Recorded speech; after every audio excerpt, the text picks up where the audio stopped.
All right. I'm super excited. Welcome to the Political Mike podcast, and I am your host, Michael Taylor.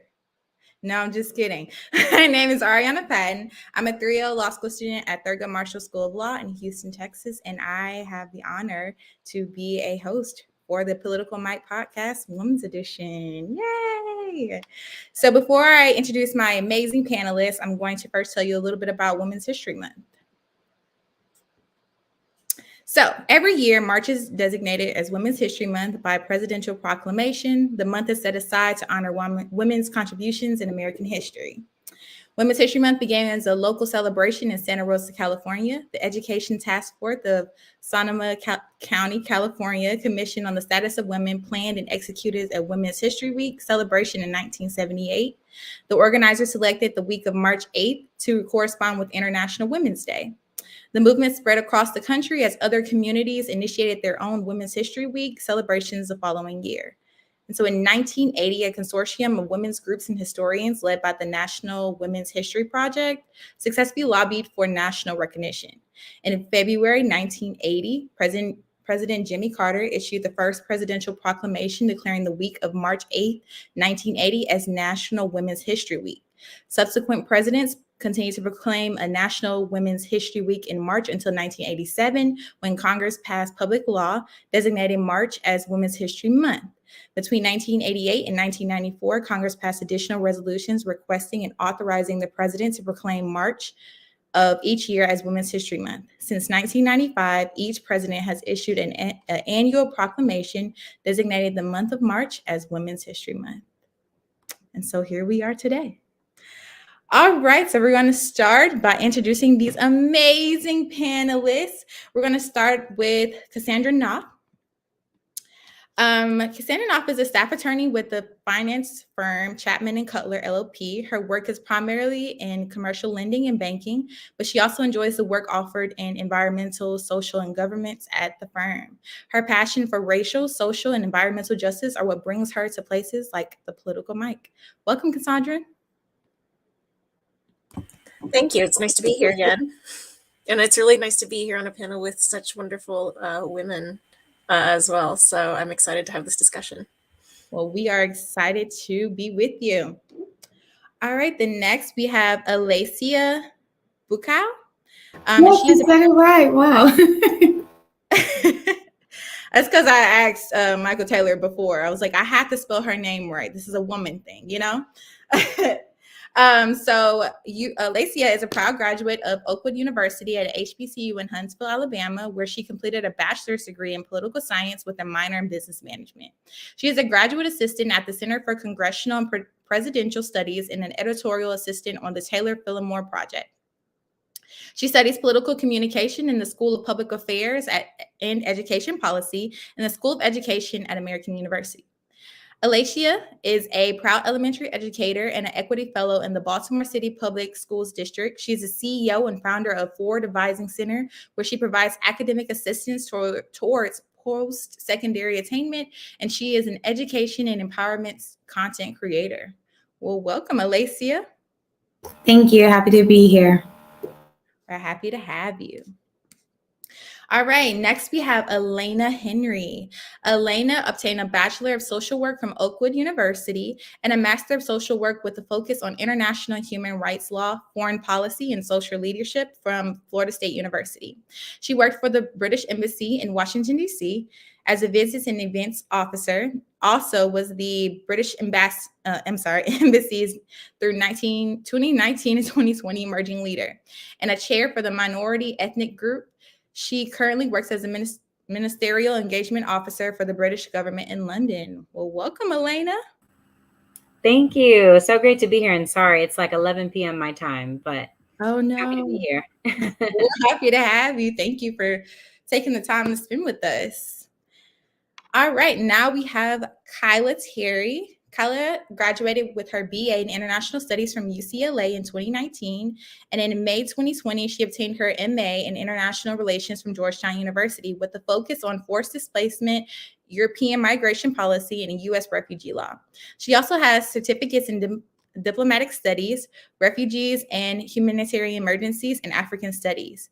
Currently, she serves as a congressional fellow on VP Harris, I should have said that better. Domestic policy team working on immigration and national security issues. And she is also the U.S. Institute of Peace research analyst in the African Center or Africa Center. She attends in a personal capacity. Welcome, Kyla. Thank you for having me, and hello, everyone.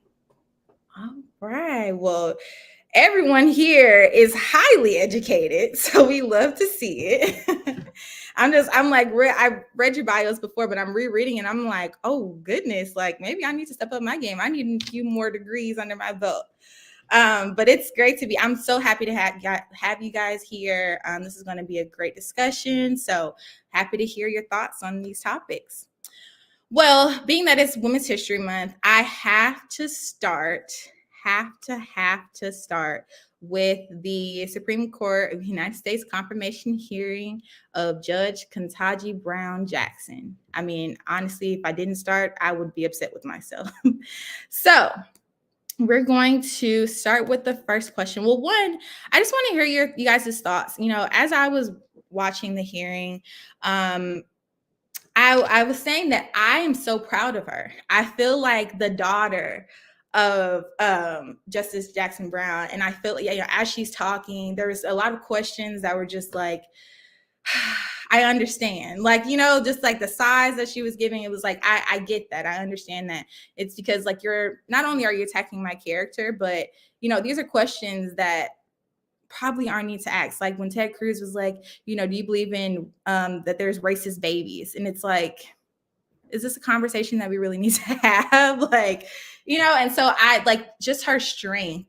And I, it's just great to see that this is a major moment for everyone, and for women, for Black women, for Black people, for anyone that believes that this is a moment, and so I just want to hear you guys' thoughts and, how do you guys feel as well? Every time I watch it, I am so motivated. I look at her and just see how she has such class, such professionalism, from Ted Cruz to Josh Hawley to Senator Lindsey Graham. All of their opening statements just had so many underhanding violence that was pretty much incited from how often they brought up sex offender cases, to how they a lot of times brought up affirmative action. I truly agree when you talk about how they're really trying to devalue her and attack her character. And she just sits there, she sits there and she takes it. And it takes me back to Brett Kavanaugh and how, he lost himself at times. And the comments or questions that she's getting, to me, seem like it's a bit more harsh, or a lot more harsh than what he received. And he couldn't control himself. And so just to see her and how she holds her composure, I mean, it's just amazing to me. And when I saw that picture of how her daughter smiled at her, I was like, that is me. That's me. That is me smiling at her and seeing that it's possible, and just seeing the strength that that she has. And when Senator Cory Booker started talking, I started crying. And usually I'm watching it before my students come in the morning. But when I watched it back during my lunch break, I started crying. I was just like, I'm not letting anyone steal my joy from how she sits there and how she stands firm in her belief in what she believes in. Like, she doesn't change her stance on, no matter how Republicans are framing those questions, and how she articulates herself. I mean, it's just all amazing to see. Yeah, definitely. I just wanted to jump in there really quick. I mean, I think Senator Booker's remarks was one of the highlights for me, to be honest. And just like the power and strength that you can really feel from what he was saying, and like that emotional tie as well. And you have to remember, this is a woman who she literally ticks off all the boxes. And as you saw, she was still getting questioned as if she was a criminal. So you have to kind of understand, like, that is kind of the world we live in. That's the society that we live in.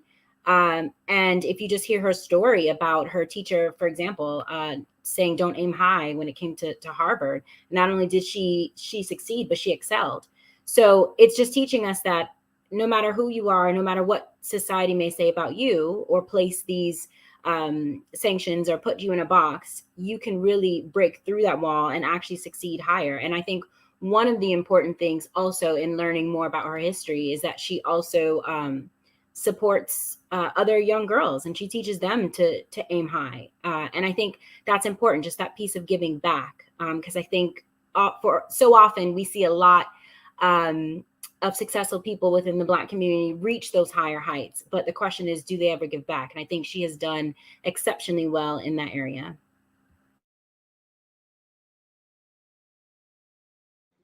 No, I definitely agree. And when I heard Senator Booker's comments, I bawled, because that was a moment that I think that she needed, because, you know, after all of the belittling comments that they were throwing at her, it was like, I saw the tears, and I'm like, yeah, I would be crying too, you know, to have someone to be there saying, you know, I believe in you. I can't, you know, in public, you know, there's a lot of, you know, behind the scenes comments and stuff that people will say, like, oh yeah, you know, you're going to be great. But to be there in that moment and to publicly say, you know, I believe you, I thank you, you know, this is a great moment for you, you know, you don't get that a lot. So I appreciate Senator Booker for what he did with that. So as we're going to segue into some questions. So we're going to start off with, why do you think that Senator Graham willingly publicly threw his support behind Judge Childs early on, but is not so willing to show any support for Judge Ketanji Brown Jackson? And this is the open forum, so if anyone wants to comment.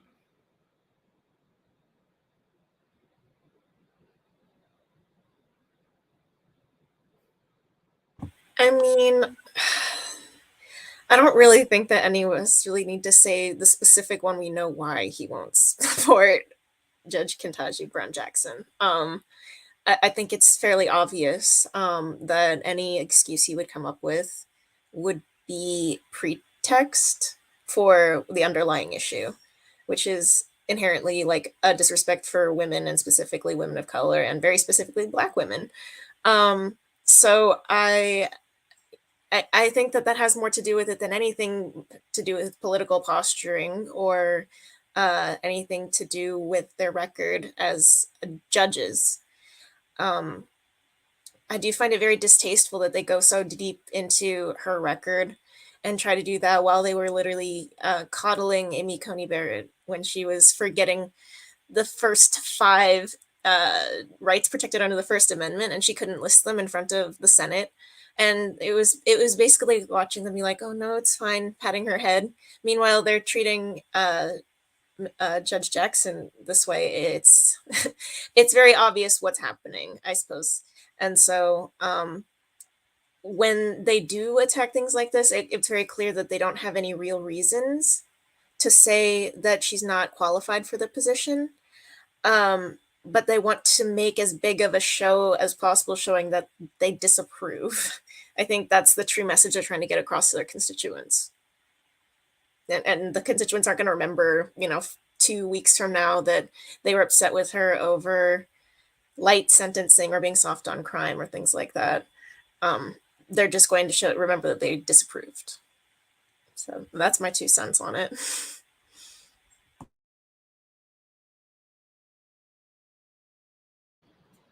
Does anyone else have any comments? I will say, I think an element of it is just political posturing. I mean, Judge Childs was from Central South Carolina. Lindsey Graham also from South Carolina. I'm not quite sure what that does for him. Maybe he'll feel like she'll owe her some sense of allegiance regarding like potential cases in the future. And I think Ketanji's statement of, I'm not a policymaker, like I'm here to interpret the law. Lindsey Graham views that that's her philosophy, and it's a great one, and it's the job of a justice. And I think that Lindsey Graham believes that Judge Child may be somewhat more amenable. It's the most impartial, most neutral forum in the United States. So I'm not quite sure how he's planning to pull that one off. But yeah.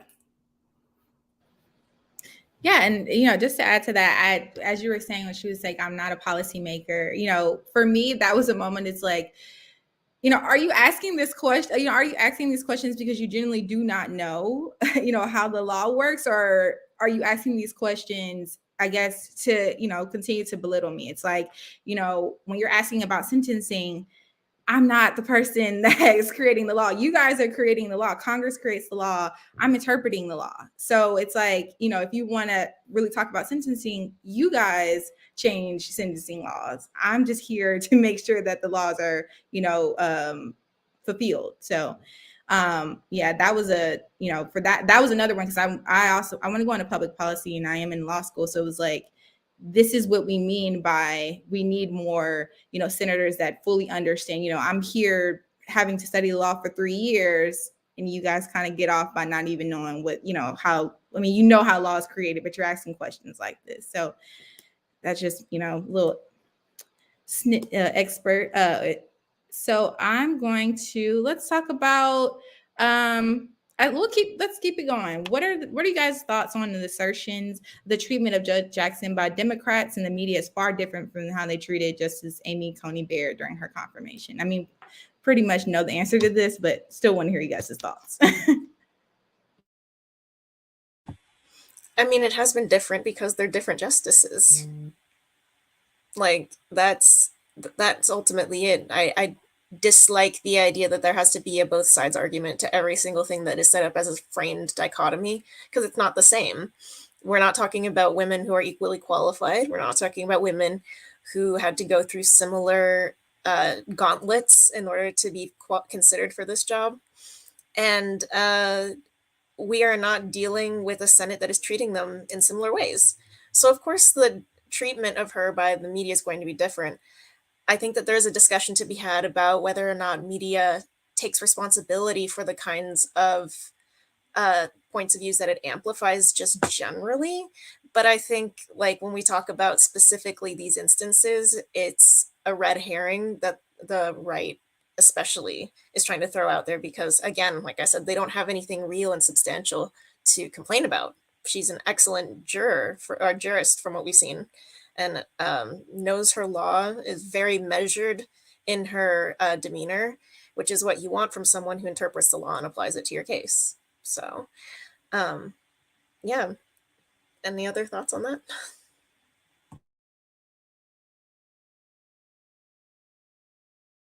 I mean, also given the fact that we have our first Black and Asian American vice president, and like now we have this historic nomination, like it's also very hard to just ignore the fact that, like, one, she is way qualified than I think some political articles said 4 of the justices combined, but you add that in tandem to like Kamala Harris's background. It's just like these overqualified women like deserve this. Like Cory Booker said, like you're worthy of this position, and like they are, and like the media should rightfully demonstrate that. I think it goes a little bit beyond just qualifications and educational backgrounds. I think Republicans are really trying to send a message that Democrats, like I think it was either Graham or Ted Cruz, said that this has become a political circus, and how Democrats are really using Judge Brown Jackson as an affirmative action, and how the media is really pushing that. I think Republicans are really trying to push this message that the nomination is not just for the greater good of the American citizens, but to further push their political agenda. And they're really trying to push that forth, that the Democrats are doing that through how they're talking about her in the media and how they praise her. You know, a lot of them are like, this is not going to happen to you. And certainly by the Republicans, and certainly if we do it, then we should catch heat.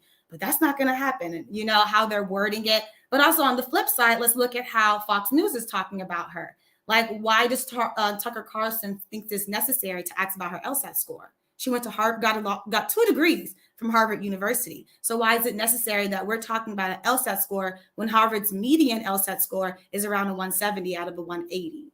So I just don't see the correlation in that, in talking about her qualification based on her LSAT score, when we can look at everything that she's done beyond that. I mean, she has her degree, which means she was able to matriculate through an Ivy League school, which is ranked number 3 for law schools. So why is her LSAT score necessary? So I think there is a message that's really being pushed by Republicans, and it's not exactly about her, but about just political agenda and how their Republicans feel that Democrats are using the media and using Judge Brown Jackson to push that, theirs in particular.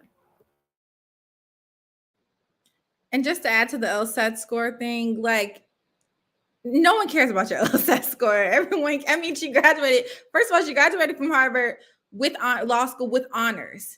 I mean, that says it all right there. So to me, it was just like, I mean, another thing, we're just belittling her. We're just trying to find ways, to make her seen as like the enemy, where it's, it's not it. There was I think it was a tweet where it was saying that, you're knowing that you're the most educated person in the room and still having to, hold that poise and feel like, okay, well, I know that people are going to continue to talk about me. I know that all these things are going on, but I still have to be smart. I still have to, be on my P's and Q's. And it's, it's sad that this is even a thing. Exactly. I mean, in what conversation have you heard someone say, I've graduated with my JD from Yale Law School or Harvard Law School, and following they say, so what was your LSAT score? And in what conversation does that logically follow? I don't know, but maybe for him it makes sense. I definitely agree. So let's move to another question. So how did you guys feel about whether or not, while Judge Ketanji Brown Jackson's her questions on her judicial philosophy, and whether or not they aligned with the senator's attempt to portray her as a judicial activist? And I just want to add that she's not the only justice that has done this, that has abstained from her political views. So what do you guys think?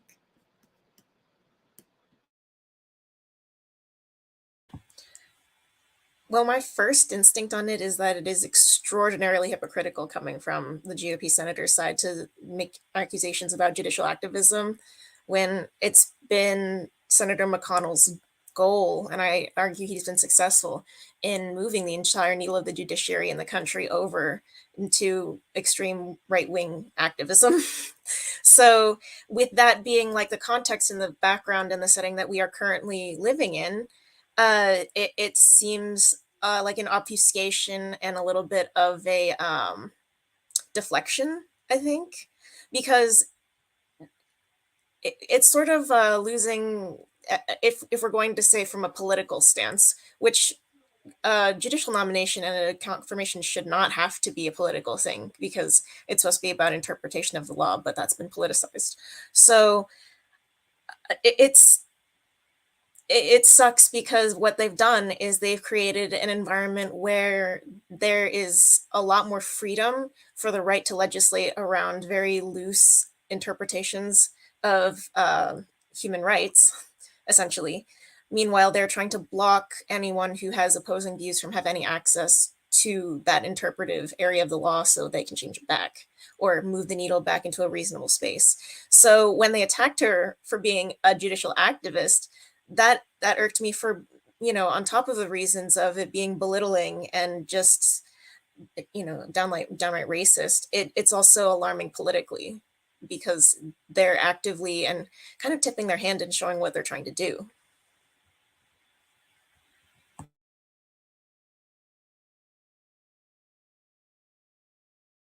Any other thoughts on this?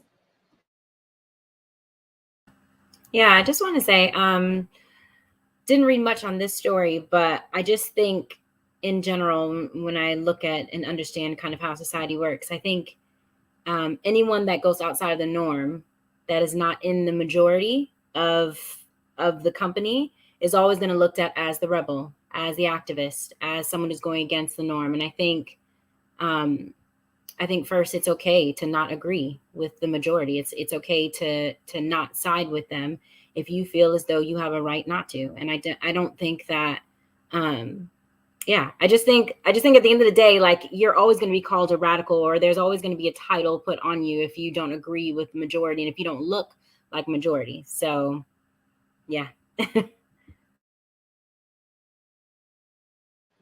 Yeah, I definitely agree.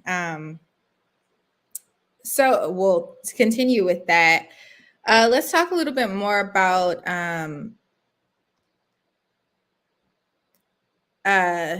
Senator Hawley and Senator Ted Cruz, them pushing the argument that Judge Jackson is soft on sex offenders and child pornographers. Do you think that with her comments that this is backfiring on them?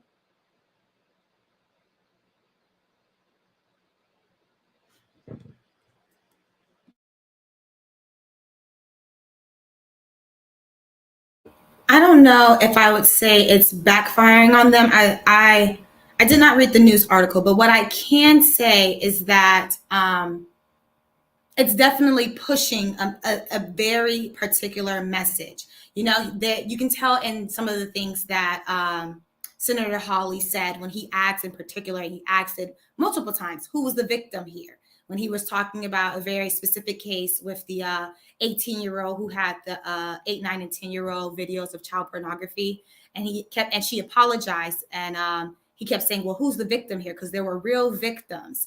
And then when we go to Ted Cruz, who then talks about her sitting on the board for Georgetown's private school, and how in the different books, the critical race theory, how he talked about critical race theory, it's pushing a very particular message here. And it really goes back to how Republicans' overarching goal is that this is Democrats trying to push a certain agenda.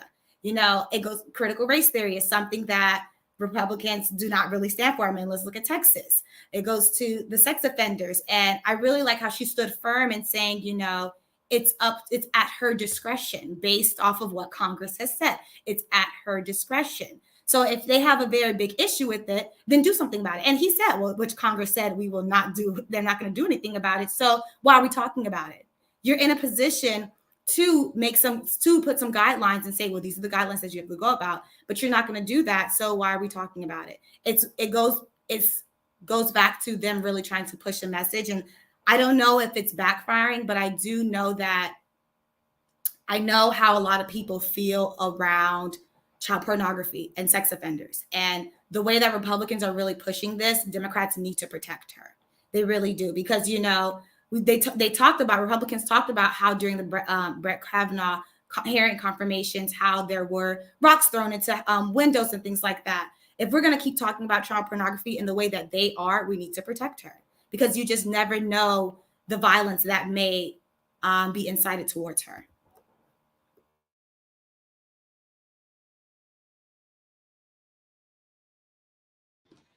Any other comments?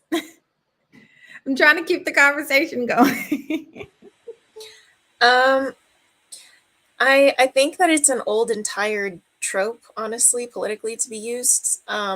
Whenever anyone is upset at another side and wants to pull something up, they will try to find something that has to do with children or sex offenders, because it is something that is universally reviled, rightfully so.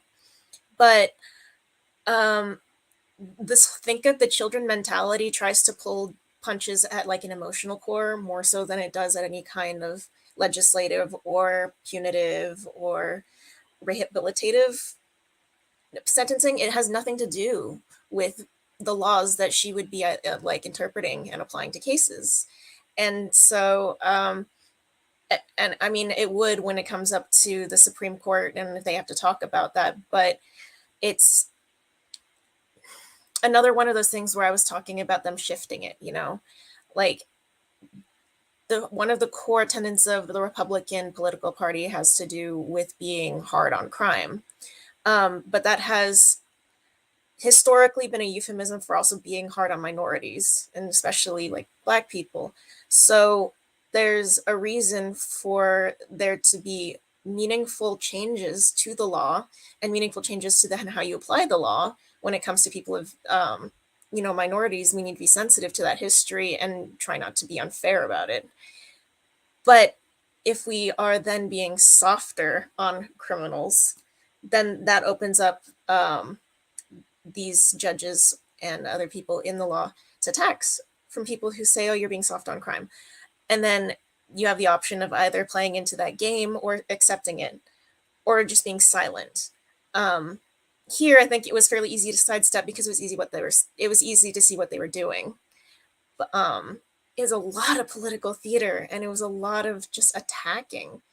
But if it's stink of desperation, I think is the thing I can kind of take out of it, was if they really had anything substantial, even like when Hillary was running for president and Benghazi kept coming up and the emails kept coming up, now in the past that looks laughable, right? And I could see them trying to do something similar here, but I hope, as a country, have gotten wiser to these tactics, and we should continue to do so.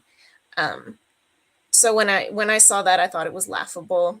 I did think it was dangerous. I did think it was is completely irresponsible, and it showed a complete lack of respect for her humanity and her safety. But I did not think it was rooted in anything legal,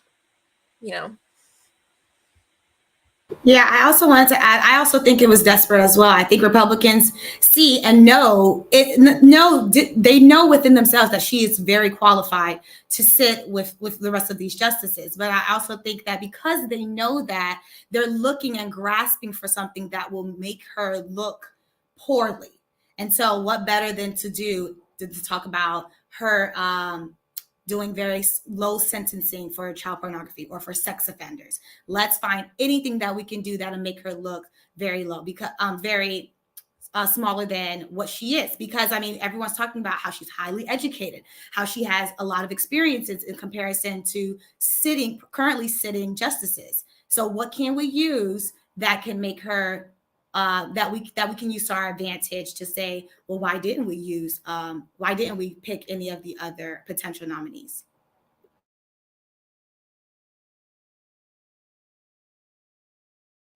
Yeah, I agree with everything you guys have said. I think it's like that old tired trick of, oh, okay, we can find nothing else on her, so let's pull some things from the bag and let's see if it'll work. And because of their audience, I mean, they know exactly who they're talking to when they're doing these confirmations.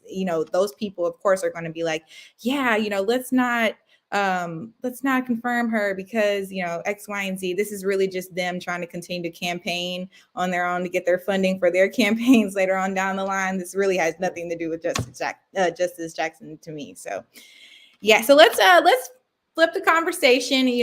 I think I can talk about Justice Jackson all day.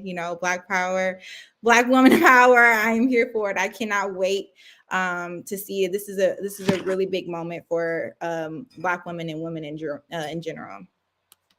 And so let's talk about Ukraine. I know. So it's been a month since Russia has invaded Ukraine. And let's talk about U.S. interference. What grade would you give the Biden administration handling on the ongoing crisis in Ukraine?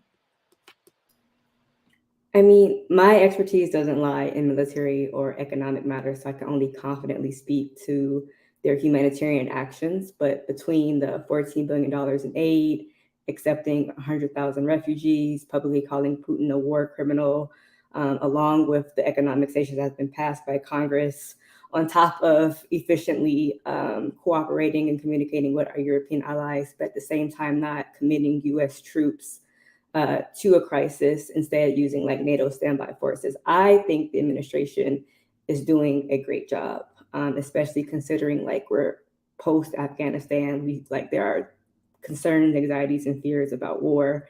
So I probably would give them an A-. Like the crisis is still unfolding. Hopefully it'll come to an end soon. He's traveling to Poland tomorrow. Poland is the EU country that's taken the most amount of refugees, I think 2 million right now. There's another conversation to be had about Ukrainians being white Christian refugees over minority refugees, but that is not part of this question.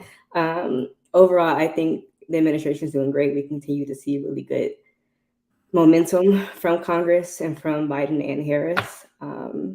Hopefully to help solve this in whatever way that we can. I do think though, like we could be a little bit more forthcoming with President Zelensky, just regarding like what we can and what we can't do. I think that's pretty much known. Like we can't again give U.S. troops to Ukraine, but there are Americans voluntarily going to Ukraine to fight. So I think he's doing what he can, again, given the political climate, global landscape, post-Afghanistan environment, and so forth. Yeah, I definitely want to jump in on this. So, as you know, I work for the British government, so I'm kind of giving an insider's view, if that makes sense. So I personally would give them a B. I think they're doing the best that they can in the circumstances. There's always room for improvement. So I think one of the main points is we have to understand that obviously Ukraine isn't officially a part of NATO. So that's like first thing. So that obviously means that there's no obligation to actually provide military support, right, in this war. So that's first thing. And I think because of that, like I know the US normally kind of situates themselves as kind of the savior of nations. But I think during this time, or at this time specifically, I think the US is being more strategic in their approach. I think because they're recognizing that once they make that call for war, other allies have to then provide that military support. And because the US is a superpower right now, and if they make that call for war, they're putting other countries who would suffer or maybe suffer worse as far as like resources and having access to that in jeopardy. So I think of, for example, the UK right now, we're actually dealing with a cost of living crisis. We're dealing with an energy crisis. There's other crises that are actually happening. So right now, many countries like the UK cannot afford a war. And then also off the back of COVID and lockdown. I mean, many economies were hit very hard, and it's actually taking time for countries to bounce back. So I think with that being said, the US recognizes that and has decided to take a more diplomatic approach as far as calling the wrong out, as far as placing sanctions. And I think the best way to really draw out a war is to actually dry out those resources. So basically, stopping abled soldiers from being able to fight the war, not supporting military equipment, and most importantly, money. So for me, obviously, we research in history where sanctions really haven't worked, and a lot of the times they've done more harm than good, especially to the citizens and civilians. But I think this time seems a bit different. Just here in the UK, just understanding kind of what not only the UK government, but US and also EU and some actual Asian allies as well placed some sanctions, and it's mainly targeting the central bank. So I think, and reportedly there are more sanctions to come. So I do think that this method of draining resources seems to be a bit beneficial at this time. I think my only question, and I guess something that I've always thought of, is will Ukraine be able to continue defending the country until that drainage actually takes effect? I think that's the only caution right now. But I think at this point, the US are really taking that stance and understanding, considering the greater good rather than that emotional response to go and fight automatically. But yeah, there is always room for improvement. And I think that's with any situation. You can't, when it comes to war, no one's perfect and no one has the perfect solution. So you just have to kind of do what you can, but also make sure you're looking out for your allies as well. And I think that's what the US is doing. Yeah, I also gave them a B as well. In part because, we see sanctions are working. We see that Biden's putting work in to really dry out these resources. He traveled to Texas. He's trying to purchase oil. But I'm a big communications person. I study political communication. So my thing is, how are we communicating this to the American people in a way that is applicable to them, in a way that they understand it, in the way that it impacts their lives? For a lot of what Americans see is high gas prices. So how are we explaining that to them in a way that they understand? It's not because the Biden administration is not doing what they're supposed to be doing. It's actually the opposite. It's because of what the sanctions that we're doing and how that backfires on us.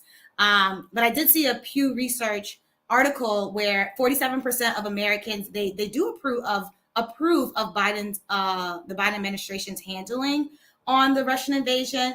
But there is this 13% that they're just not sure how they feel about it. And I think effective communication can really solve that. Effective communication could increase that 47%.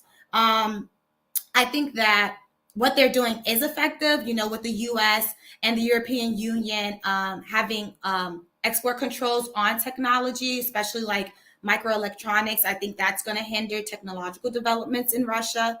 But my biggest concern is just, how are we communicating it? Biden put out a press release about warning of he warned us around cyber attacks, but he also put another press release around expecting food shortages. How are we communicating that to the American people so that they can prepare for it? My biggest thing is communication. I think we could do a lot better in how we're communicating in the way that an average American will understand it, in a way that it applies to them.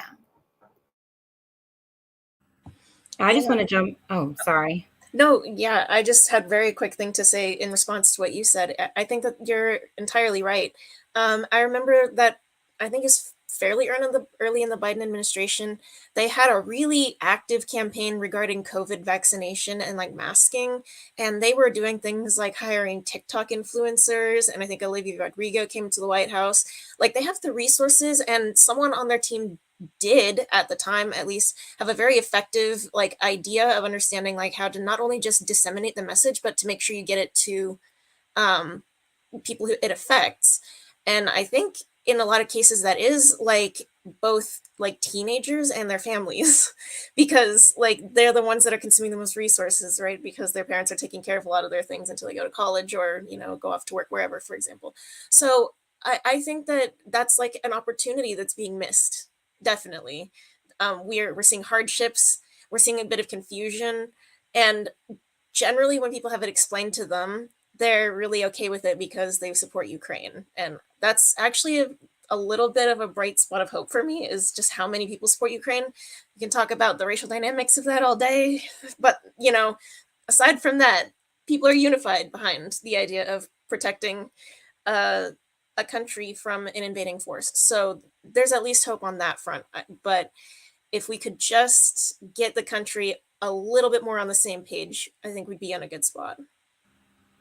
Yeah, I just wanted to come in with that point about communication as well, because I think it's important you say that, because while we're suffering now, a lot of people don't understand that if we do go to war, all of this that we have now is going to be twice, 3 times as worse. So I feel like on one hand, yes, we're suffering. And at the end of the day, or suffering, sorry, I should put that in quotes, compared to what people are actually suffering at this point. So yes, there will be some repercussions that we take on, because at the end of the day, war costs something for everybody, even though we haven't gotten involved, even though it's not between our country, it costs everybody something. But right now we're paying a small price compared to what we could be paying if we do decide to go to war. So I think, yeah, you're right with that communication, just letting people know, look, this is at this point what we can see. And as we continue as of course, nations continue to talk amongst each other, like this right now is some of the best actions that we could be taking at this point. And especially when we talk about economic recovery, a war for anyone at this point is too expensive. So yeah, I think, go ahead with the B, I say. Yeah, I definitely agree with the messaging, because I think to a normal person or everyday person, they're thinking, oh, we're able to give $13 billion, in aid to Ukraine, but, we haven't seen a stimulus check in a while, and we're seeing these high gas prices. We're seeing, the inflection of inflation of food prices. So it's like, what is, how we know how this is technically affecting us, but we really don't know how this is affecting us.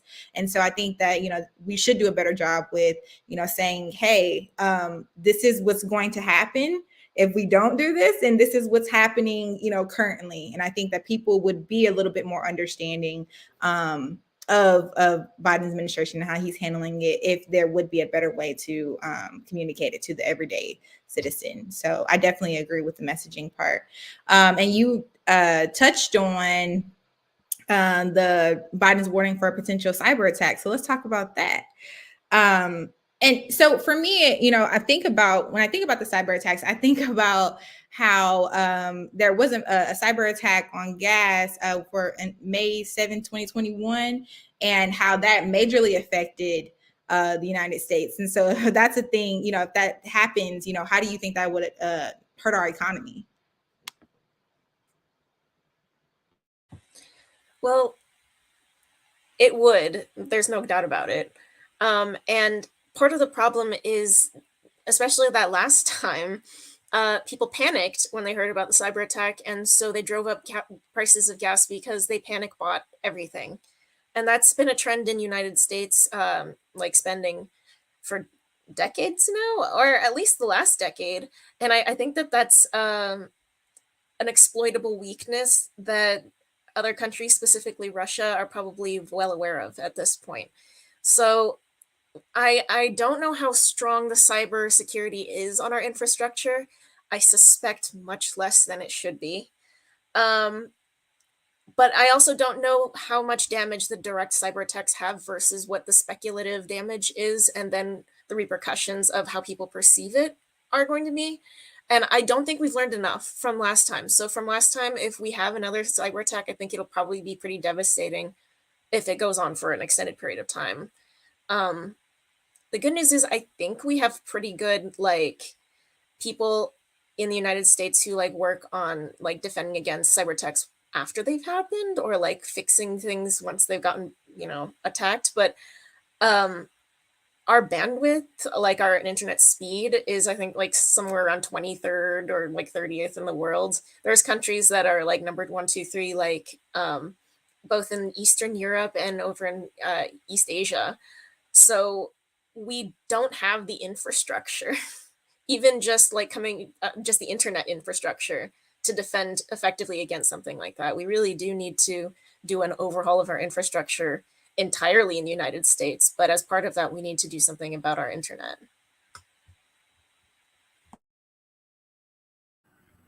Yeah, I definitely think it's really just about kind of preparing for the worst. So if you're in a fight with someone, they're going to try to use all the tools in their arsenal to make sure that they either stop you and continue their plans, or stop those who are supporting you. So the U.S. obviously calling Russia out is going to have negative impacts on how Russia then retaliates to the U.S. As, of course, Putin already warned, the U.S. gets involved, there's going to be negative repercussions anyway. So it's kind of at the point where you just have to prepare. And I think when you prepare, you're in a position where if it does happen, then you've prepared. So the impact may not be as traumatic, but if you don't prepare and you're left open, then that's kind of it. So yeah, I just say prepare for what you can prepare for and continue to monitor the situation. Yeah, I think it's important to note that past U.S. intelligence warnings about the timing and manner of Russian invasions were fairly accurate. And intelligence also has some intel that Russian government is exploring options for potential cyber attacks. So if in the past it's been fairly accurate, why not take heed to it now? Especially when here we heavily rely on our technology. I agree with Alana that the possibility of a Russian cyber attack is possible, and one for which we should always be prepared for, which was what I think Biden's message was doing, and not necessarily saying that a Russian cyber attack was imminent pending U.S. intelligence, because U.S. intelligence is saying it is a possibility. It is always a possibility. And in this environment, I can't imagine strategically thinking Putin wants to fight a war on two separate fronts. And I can't, even taking it even further, imagine that European allies would take kindly to Russia attacking the United States, and have a cyber attack leads to physical reinforcements, troops at the border. And I don't think a cyber attack personally is part of Putin's grand plan in this attack for Ukraine, despite U.S. assistance for Ukraine, the European allies' assistance towards Ukraine. If anything, I do think Russia would then target Poland, Estonia, Lithuania, peoples whose critical infrastructure is weaker than ours, and then move in from there to cut them off, to cut Ukraine off from the rest of the European Union. I don't think that it is a likely scenario that we will see a Russian cyber attack in the United States anytime soon, especially knowing the limited capabilities and resources that Putin has at his disposal right now, because he's fighting a war in a different country and he is losing, or at least he's not winning as quickly as he thought he was going to win.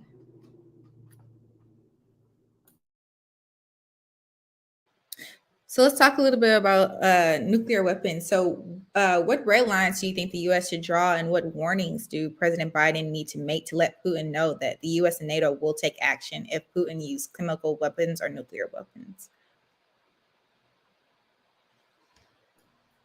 I mean, I think you answered the question personally. Any use of chemical or biological weapons is definitely a no-go. I think the nuclear threat is less of an option.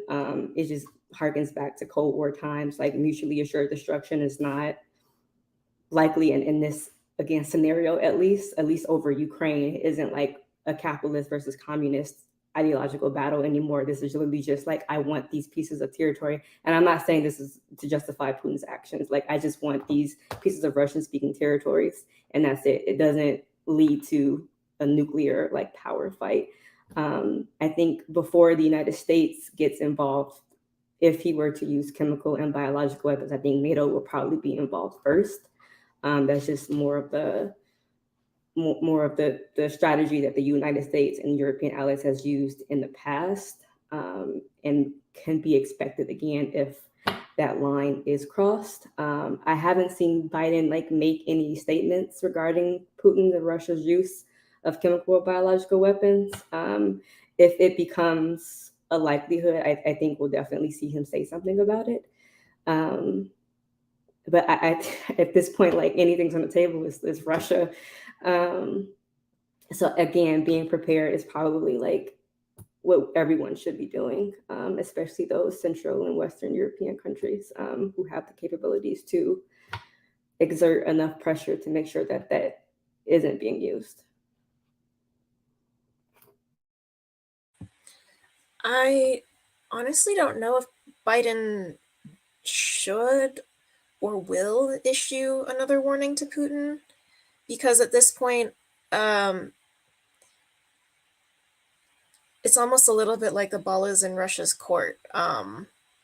Like, what happens next is going to determine the chain of events that either leads to a global conflict or essentially Russia turning tail. And my optimism says, and the way that this is looking, says that Putin definitely overshot. He did not judge this move correctly. I don't think he thought that this was going to turn out the way it did. And I don't think he has the resources or the morale behind it to fully push through with whatever his ultimate goal was. So now it's something to do with how can we finesse, or how can we allow him to retain his dignity and not feel embarrassed to the point where he feels he has to lash out at the world, which is a terrible position for the entire world to be in, right? But it's a weirdly familiar one. We're at the whim of someone who's extremely dangerous and has access to nuclear codes. So I think the world is exhausted, but it's not an unfamiliar feeling at this point. Yeah, definitely not unfamiliar. I feel like COVID and 10 other things before this just really set it off. But I just wanted to come back to one of your points about basically the plan, not planning. Okay. I mean, I think we kind of sensed that was happening. But of course, like, for example, when the Russian tabloid leaked the number of toll deaths in Russia, we could see that Russia is starting to take some hits. I know in speaking with some policy colleagues and just, of course, UK government, it's reported that Russia is like pretty much surprised of the scale and ferocity of Ukrainian resistance, and that it's difficult because there's a lack of now food, fuel, and other things that would help them continue to move forward, and also funds as well. And I think because, again, going back to my point of kind of drawing out those resources, I do think that I'm not sure if this next step with using chemical weapons and nuclear weapons, I think that will definitely draw the line. I agree. I think the ball is in Russia's court. I think the U.S. president, but not only U.S. president, EU allies have really made their stance and said, this is what's going to happen. They've laid it out on the table. This is what's going to happen. Now the next move is on you. And whatever that next move means, basically you have to accept the consequences, whatever that means as well. So yeah, I do think that in this moment in time, I do feel like there is kind of like a maybe we need to reevaluate. I think some people may be saying maybe we need to reevaluate, but I think maybe because of the position where Putin's now found himself, he wants to keep pushing forward. And yeah, I think we just need to wait and see. Not to step on your toes, Ariana, yes. But Alana, I'm so curious to know, like, with the UK's response, I mean, not being a member of the European Union anymore, the European Union seems to be pretty like in tandem and step by step with each other, but how the UK is still working and using its relationship with the European Union to have a strategy towards Russia, even if it's like drawing the line in the sand, like is that line the same line as the EU's, or is it different? Especially being so geographically far away as well. Like that's just another point, but yeah. Yeah, no, exactly. So as much detail as I can share on this public platform, I do think right now the UK is working on more of their strategic alliances, and one of them is the US. I think being the most really the strongest, but the most powerful in terms of what the US can bring to the table. So I do think there are definitely plans in the works to, if other things happen, what will happen to Europe in general, because obviously the UK is still on Europe soil, but they've departed from the EU. So yeah, I think that's a tough and tricky question to kind of answer in this forum, but I will say that I think they're very much aligned with US plans, and there are lots of talks happening now more than they did before, or post-Brexit. I think now there are more talks on trying to be aligned to basically go, how do I put this? To be aligned to fortify themselves from whatever this imminent issue is. So, yeah.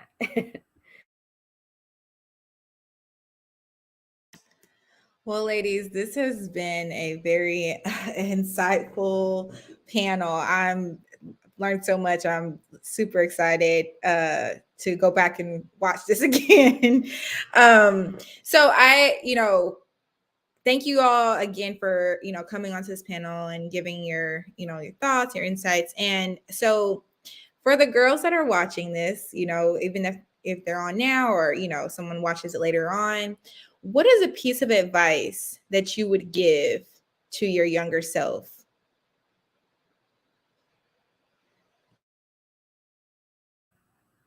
So I'll go. A couple of things I think for me is, one, surround yourself with people that may not look like you and think like you, to understand how they think, so that when you're faced or when you need to pull out that information in future times, you understand and you can come to the table with more of a diplomatic approach, because you know and you understand how they move and how they work.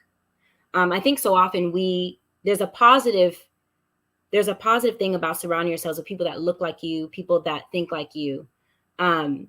And that is definitely needed in times when you feel like everyone is against you. So yes, you need those people in your corner. But I also think take time to venture out and hear another side, not to believe in what they believe and not to necessarily they're right, but just to understand. And I think with that understanding, you then can fortify yourself for future situations. So that's one thing. And then second thing is, you can honestly do anything. I mean, to be honest, I never thought as an American, well, technically I'm a dual citizen, but live my life in America, like American, born and raised. I mean, I even sound American, but I'm over here working with the highest and the best of the best. Like I never could see that for myself. And then ultimately for those who are Christian, and obviously I understand that not everyone watching this is, but, or if you just have whatever you believe, continue to walk in that strength and that power and that purpose, because you're put on this earth to do something, to say something, and to reach somebody. So, yeah. Yeah, I'm sorry. I completely agree. I completely agree with that last point. I am a Christian, so I definitely have a spiritual background and spiritual advice that I would give myself. And it's just reaffirming myself that God's purpose for me is God's purpose for me, and there's no man that can take that from me. But another thing that I always tell my students is the more that you know, the more places you go. It's amazing how, and I think we see a lot of that in Judge Brown Jackson's, that because Republicans can't target her educational background, they go reaching for anything. But I mean, it's true. The more that you know, the more places you go. And the last 2 years, when I started my master's degree, I really immersed myself in getting all the information that I can from, whether that's from like professors and learning from their experiences and how they got into the places that they are in, whether that's through reading literature, whether that's through looking at research and understanding different things. The more that I know, the more I was able to talk to people, the more that they wanted to talk to me and engage in conversations because they felt we were on the same level intellectually. And so now I'm working in spaces that 4 years ago, I told my advisor as a freshman, hey, I want to do this. And he believed it, and now it's happening. So that's the advice that I would give myself, because there were many times that I didn't think it was possible. And there are many times that I was told no without even being given the opportunity to advocate for myself. But just being firm in that spiritual belief that no one can take away what God has set for me, and knowing that the more that I educate myself, the more that I'm able to educate others and empower others and allow people to be in spaces that I was in, or create spaces for people that look like me to be in those spaces. That's really the advice that I would give someone, my younger self.